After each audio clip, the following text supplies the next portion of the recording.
बिस्मिल्लाहिर्रहमानिर्रहीम। Dear students, आज हम चैप्टर 7 की एक्सरसाइज सॉल्व करेंगे। पेज नंबर 135 पे चैप्टर 7 की एक्सरसाइज है। फर्स्ट क्वेश्चन है इसका मल्टीपल चॉइस क्वेश्चन। 4 ऑप्शन हमें दिए गए हैं, उनमें से हमने बताना है कि करेक्ट ऑप्शन कौन सा है।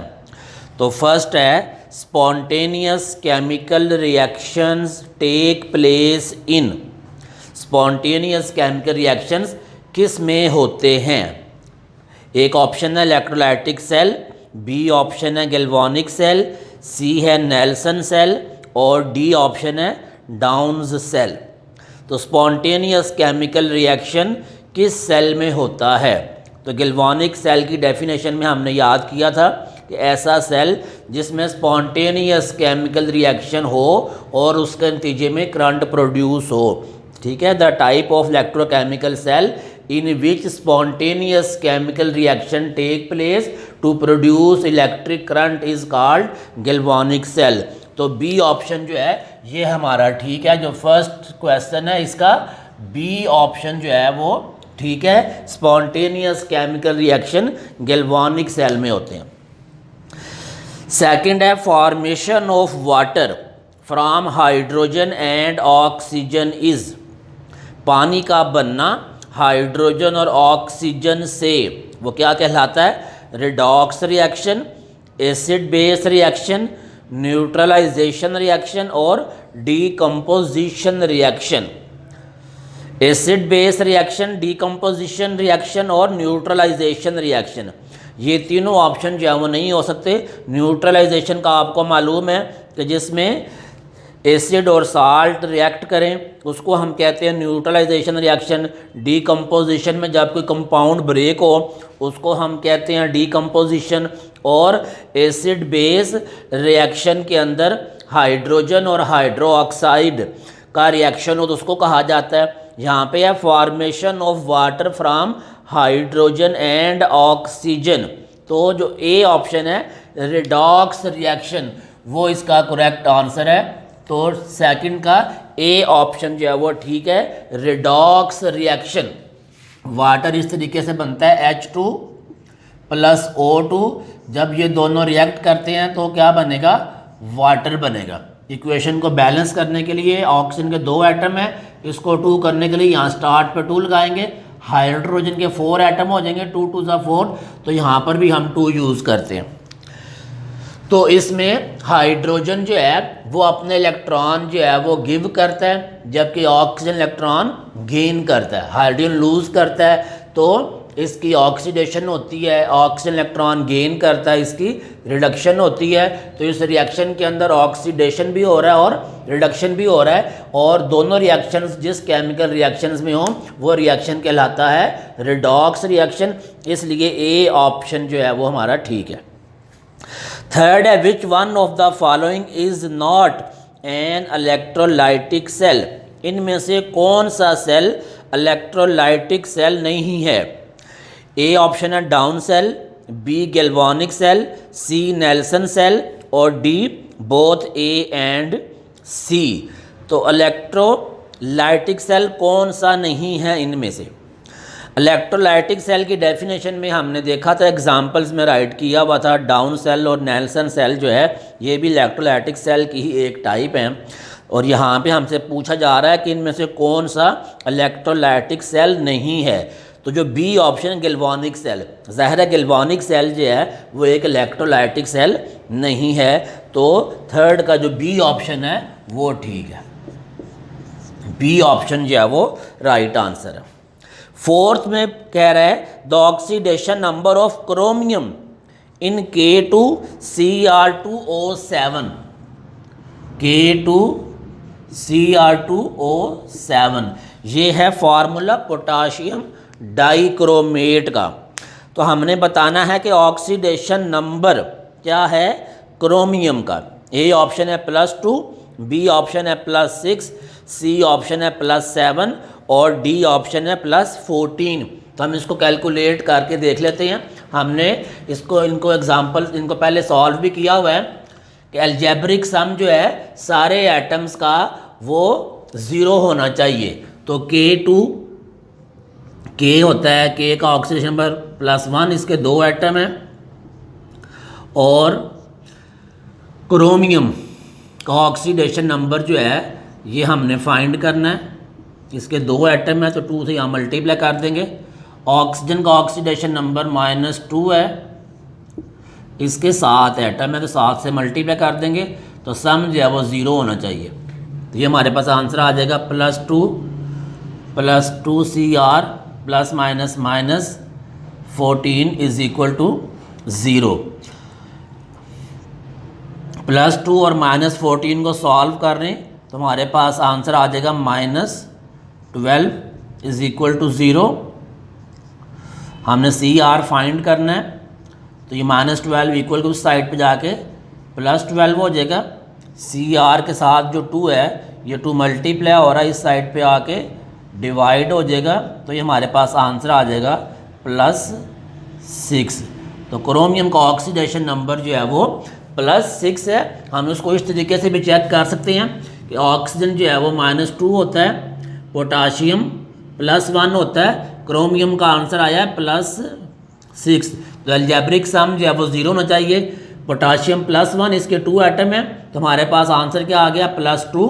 क्रोमियम का +6 है, इसके 2 एटम्स हैं तो +12। तो प्लस वाले हमारे पास हो जाएंगे +12 और +2 +14, और माइनस वाले -2 को 7 से मल्टीप्लाई करेंगे तो -14। तो +14 और -14 आपस में कैंसिल हो जाएंगे, तो हमारा आंसर जो है वो 0 आ जाएगा। इट मीन्स कि ये जो हमने आंसर कैलकुलेट किया है ये ठीक है। तो क्रोमियम का ऑक्सीडेशन नंबर +6 होता है, तो बी ऑप्शन जो है वो ठीक है।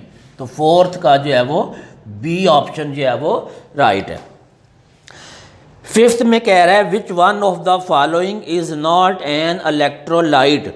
इनमें से कौन सा कंपाउंड, कौन सा सोल्यूशन इलेक्ट्रोलाइट नहीं है। इलेक्ट्रोलाइट एक ऐसा सब्सटेंस है कि जब उसका एक्वस सोल्यूशन बनाया जाए या उसको मॉल्टन फॉर्म में उसको लेकर आया जाए तो मॉल्टन फॉर्म में या एक्वस सोल्यूशन में वो आयोनाइज हो जाए और उसमें से इलेक्ट्रिसिटी कंडक्ट हो जाए, उसमें करंट पास हो जाए और वो आयोनाइज हो जाए, तो वो होता है इलेक्ट्रोलाइट। तो ऑप्शन है sugar solution, sulphuric acid solution, lime solution और सोडियम क्लोराइड सोल्यूशन। तो इसमें जो ए ऑप्शन है शुगर सोल्यूशन, शुगर जो है वो आयोनाइज अच्छे तरीके से नहीं होती सोल्यूशन में, तो शुगर जो है, शुगर का सोल्यूशन वो एक इलेक्ट्रोलाइट नहीं है। तो फिफ्थ का ए ऑप्शन जो है वो है हमारे पास राइट आंसर। 6 है the most common example of corrosion is. Corrosion की सबसे आम एग्जाम्पल कौन सी है।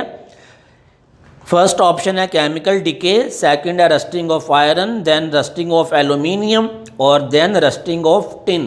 तो रस्टिंग ऑफ आयरन जो है ये कॉमन एग्जांपल है कोरोजन की, तो बी ऑप्शन जो है वो इसका ठीक है। तो 6 का बी ऑप्शन जो है वो राइट आंसर है। 7th में कह रहा है Nelson cell is use to prepare caustic soda along with gases. Nelson cell को इस्तेमाल किया जाता है कास्टिक सोडा तैयार करने के लिए एलॉन्ग विद गैसेस, और साथ दूसरी गैसेस तैयार होती हैं। विच of the following gas is produced at cathode. तो इनमें से बताओ कि कौन सी गैस कैथोड पर प्रोड्यूस होगी। क्लोरीन, हाइड्रोजन, ओजोन और ऑक्सीजन। फर्स्ट ऑप्शन है Cl2, next H2, next O3 और नेक्स्ट है O2। Chlorine gas, hydrogen gas, ozone gas और ऑक्सीजन गैस। तो इसके लिए हमें एनोड और कैथोड का रिएक्शन देखना है कि नेल्सन सेल में कास्टिक सोडा किस तरीके से तैयार होता है। तो आपको याद होगा कि कास्टिक सोडा तैयार करने के लिए हम सोडियम क्लोराइड का एक्वस सोल्यूशन लेते हैं, ब्राइन से हम इसको तैयार करते हैं, NaCl प्लस वाटर, ये हमारे पास कहलाता है ब्राइन।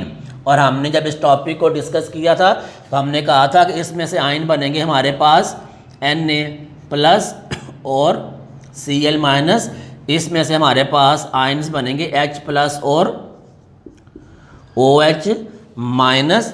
तो हमने कहा था कि एनोड के ऊपर जो है वो क्लोरीन का रिएक्शन होता है और कैथोड के ऊपर हाइड्रोजन आयन का रिएक्शन होता है और बाकी बच जाता है Na+ और OH माइनस, तो कास्टिक सोडा NaOH बन जाता है।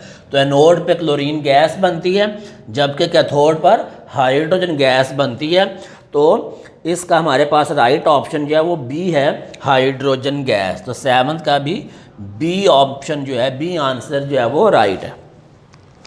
नेक्स्ट कह रहा है 8th क्वेश्चन में, during the formation of water, पानी बनाने के दौरान, from hydrogen and oxygen, hydrogen और ऑक्सीजन से पानी बनाने के दौरान, which of the following does not occur, इनमें से कौन सा काम नहीं होता। ए ऑप्शन है हाइड्रोजन हैज़ ऑक्सीडाइज्ड, बी है ऑक्सीजन हैज़ रिड्यूस्ड, सी है ऑक्सीजन गेन्स इलेक्ट्रॉन, और डी है hydrogen behaves as oxidising agent. तो जब हाइड्रोजन और ऑक्सीजन से, ये भी हमने फर्स्ट में एग्जांपल में देखा है, हाइड्रोजन जो है वो इलेक्ट्रॉन गेन करता है तो उसकी ऑक्सीडेशन होती है। तो ए ऑप्शन तो होता है hydrogen has oxidised, oxygen electron gain करके रिड्यूस होती है। तो बी ऑप्शन वाला काम भी होता है ऑक्सीजन हैज़ रिड्यूस्ड, और रिड्यूस कब होगी, जब वो इलेक्ट्रॉन गेन करेगी। तो सी ऑप्शन वाला काम भी होता है। डी में लिखा हुआ है hydrogen behaves as oxidising agent, hydrogen की ऑक्सीडेशन हो रही है तो जिसकी ऑक्सीडेशन होती है वो रिड्यूसिंग एजेंट के तौर पर काम करता है, वो ऑक्सीडाइजिंग एजेंट के तौर पर काम नहीं करता। तो क्वेश्चन में हमसे पूछा गया कि कौन सा काम नहीं होता, तो डी ऑप्शन ठीक है, hydrogen behave as oxidising agent. ये काम इस रिएक्शन में नहीं होता कि hydrogen as oxidising agent behave करे। तो 8th का डी ऑप्शन जो है वो है राइट आंसर। नेक्स्ट है formula of rust is, rust का फार्मूला क्या है। तो रस्ट का फार्मूला भी हमने याद किया हुआ Fe2O3.NH2O, एक ऑप्शन है Fe2O3, एक ऑप्शन है FeOH thrice.NH2O और एक ऑप्शन है FeOH thrice। तो इसका करेक्ट ऑप्शन आंसर जो है वो है ए ऑप्शन Fe2O3.NH2O। तो 9th जो है उसका ए ऑप्शन जो है वो ठीक है। नेक्स्ट लास्ट MCQ है, in the redox reaction between Zn and HCl, अगर रिडॉक्स रिएक्शन हो Zn और HCl के बिटवीन तो ऑक्सीडाइजिंग एजेंट कौन सा होता है, Zn, H+, Cl- और 4th ऑप्शन है H2। तो इनमें से कौन बिहेव करेगा एज ऑक्सीडाइजिंग एजेंट। हम इसका रिएक्शन लिख के इसको समझते हैं। जिंक और HCl जब आपस में रिएक्ट करते हैं तो बताना है कि कौन एज ऑक्सीडाइजिंग एजेंट बिहेव करता है।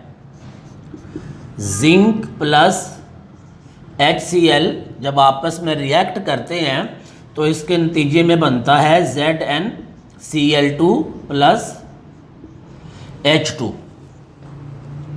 अब देखना यह है कि ऑक्सीडाइजिंग एजेंट के तौर पर काम कौन कर रहा है। जिंक जो है ये ग्राउंड स्टेट के अंदर, इसका ऑक्सीडेशन नंबर जो है वो 0 है। हाइड्रोजन का ऑक्सीडेशन नंबर जो है वो +1 होता है, क्लोरीन का -1। ZnCl2 में जिंक का ऑक्सीडेशन नंबर जो है वो +2 है, क्लोरीन का -1, और H2 जो है जब ये स्टेबल मॉलिक्यूल बन जाएगा तो इसका ऑक्सीडेशन नंबर भी 0 होगा। अगर हम इस इक्वेशन को बैलेंस करें तो हाइड्रोजन के यहाँ पर 2 एटम है, क्लोरीन के भी 2 एटम, तो यहाँ पर भी हम 2 राइट करेंगे, 2HCl।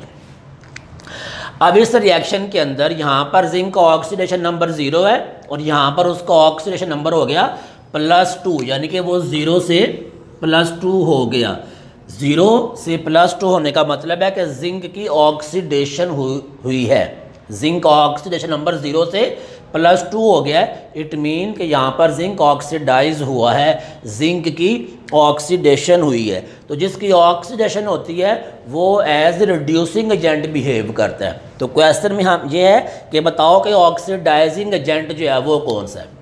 हाइड्रोजन जो है उसका ऑक्सीडेशन नंबर क्या है, +1, और ये यहाँ पर आ गया उसका ऑक्सीडेशन नंबर 0, तो इसकी हुई है यहाँ पर रिडक्शन।